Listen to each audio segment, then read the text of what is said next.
비상계엄 선포 당일 오전, 용산 대통령실에선 키르기스스탄 대통령과의 정상회담이 열렸습니다. 바로 그날 밤 군대를 움직일 계획이었으면서 아무 일 없는 듯한 모습을 연출하며 타국 대통령을 들러리 세웠습니다. 밤 11시 국회 앞 도로에 군용 차량이 등장하자 외신들은 경악했고 이 충격적인 장면은 전 세계로 타전됐습니다. Military vehicles that are trying to get out of here. Oh, and look at this one over here. Unbelievable. But this really harks back to South Korea's previous history of dictatorship, which ended in the 1980s. 동맹국 미국 역시 철저히 따돌렸습니다.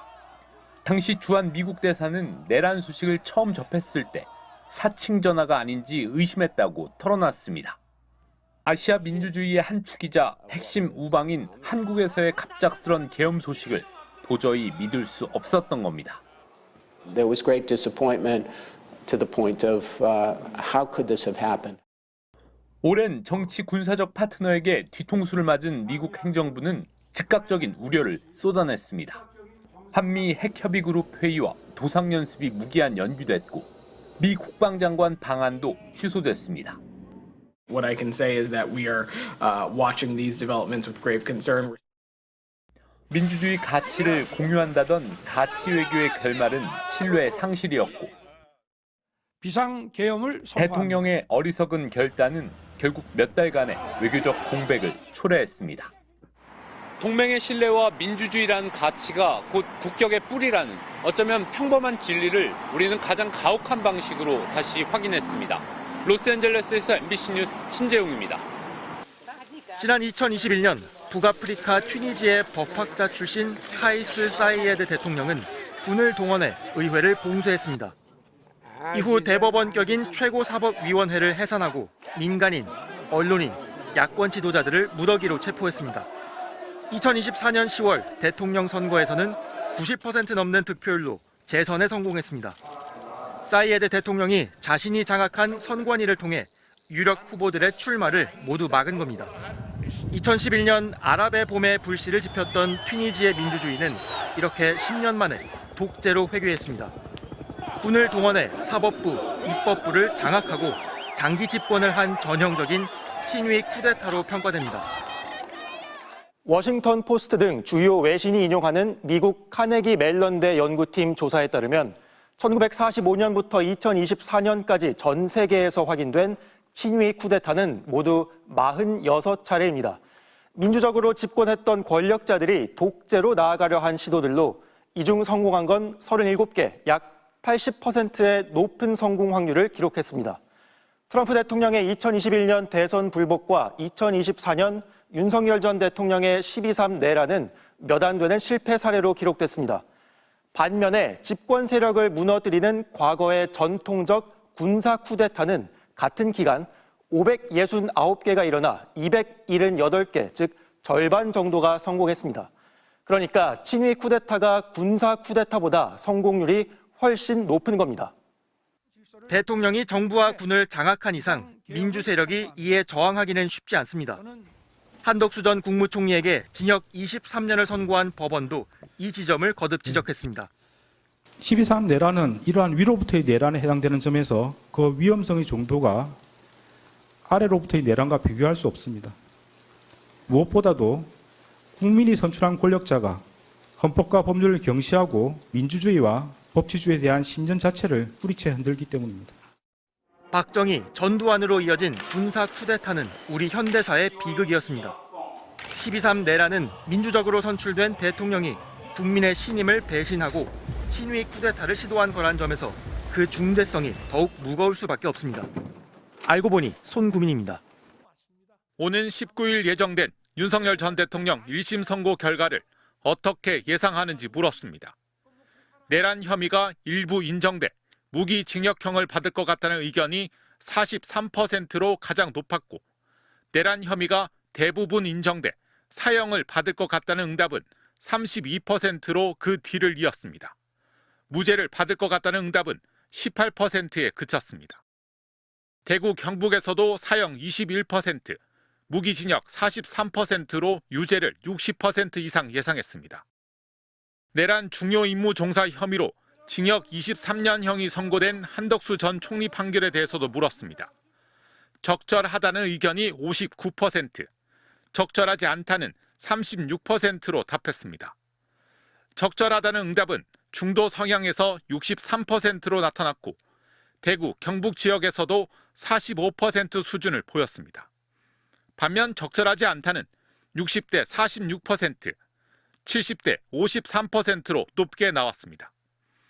윤 전 대통령 부인 김건희 씨가 주가 조작과 무상 여론조사 혐의는 무죄, 통일교 금품 수수 혐의만 유죄로 징역 1년 8개월형을 선고받은 데 대해서도 물었습니다.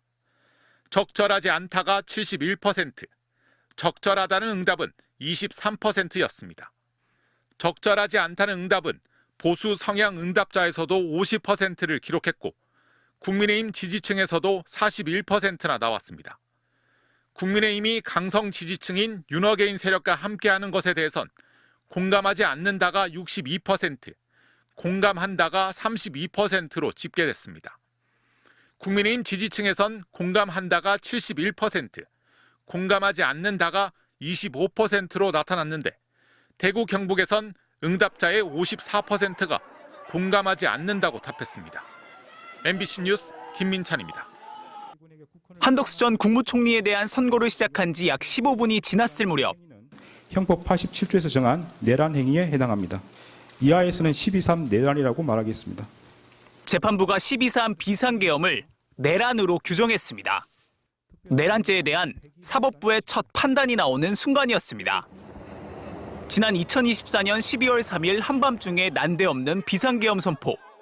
반국가 세력들을 일거에 척결하고 자유헌정 질서를 지키기 위해 비상계엄을 선포합니다. 곧바로 국회와 정당의 활동이 금지되는 포고령이 발령됐고 윤 전 대통령의 지시에 따라 계엄군과 경찰이 국회와 중앙선거관리위원회 등을 무단으로 침탈하거나 봉쇄했습니다. 내란죄의 법적 구성 요건은 국헌문란의 목적과 폭동행위. 재판부는 윤석열 전 대통령이 헌법기관인 국회와 중앙선거관리위원회를 침탈했으며 언론 출판에 대한 헌법적 가치를 파괴하기 위해 비상계엄을 선포하고 포고령을 발령했다며 먼저 국헌문란의 목적이 있었다는 점을 인정했습니다. 헌법에 의하여 보장되는 의회 정당제도 영장주의를 소멸시키고 헌법에 의하여 금지되는 언론 출판에 대한 허가 금지를 시행함으로써 헌법과 법률의 기능을 소멸시키는 5천여 명에 달하는 계엄군과 경찰관이 국회와 선관위 등을 점거한 행위 역시 폭동으로 판단했습니다.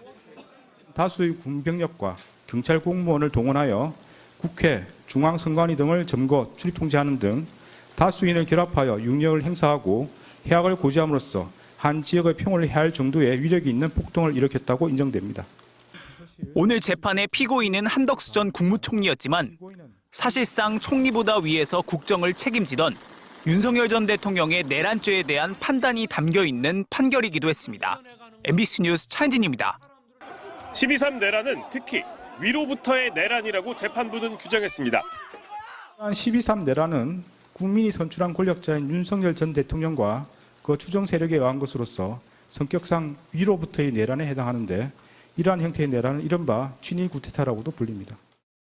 그러면서 이 친위 쿠데타는 과거 신군부가 저지른 아래로부터의 내란보다 더 위험한 면이 있다고 지적했습니다. 국민이 뽑은 권력자가 내란을 저지르면 민주주의와 법치주의가 뿌리째 흔들릴 수밖에 없다고 판단했습니다. 위헌위법한 주장에 불과한 계몽정 계엄, 잠정적 계엄, 경고성 계엄을 당연하듯 주장하는 사람들, 서울 서부지방법 폭동사건과 같이 자신의 정치적인 입장을 위해서는 헌법과 법률을 쉽사리 위반할 수 있고 그 과정에서 다른 사람이 피해를 줄 수 있는 상황이 당연하다고 생각하는 사람들. 윤석열 전 대통령의 내란이 이미 우리 사회에 이 같은 상처를 남겼다는 점도 명확히 했습니다. 12.3 내란은 이와 같이 잘못된 주장이나 생각을 양산하거나 그 상태를 더욱 심각하게 만들었습니다.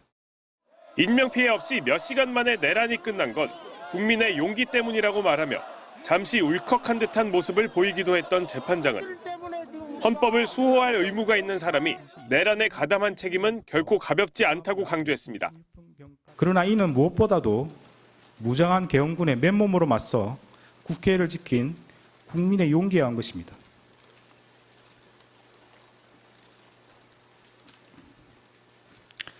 결코 12.3 내란 가담자에 의한 것이 아닙니다. MBC 뉴스 윤상문입니다.